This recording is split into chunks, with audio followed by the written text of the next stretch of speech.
wallahi malam Hassan ya gaya min daurin auren su ko ban samu damar zuwa ba kuma ka gani can ni ban ma san me zan ce mar ba idan ai ba wani abu bane ba menene a ciki kawai mu karasa kai masa kara masa murna a cikin jama'a ma ta zai gane cewa ka zo ko baka zo ba to ai ka san abin ne da kunya amma babu damuwa zo mu je in same shi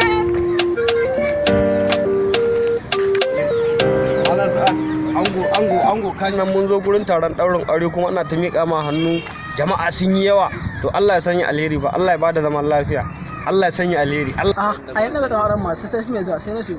wai ba ai ba sai sai yawa ina mun ba daurin auren ka bane ba daurin auren mun ka ne aran ma kai mun na ƙarya yake kai abin yawan mamaki to ka jira ni wannan mutunta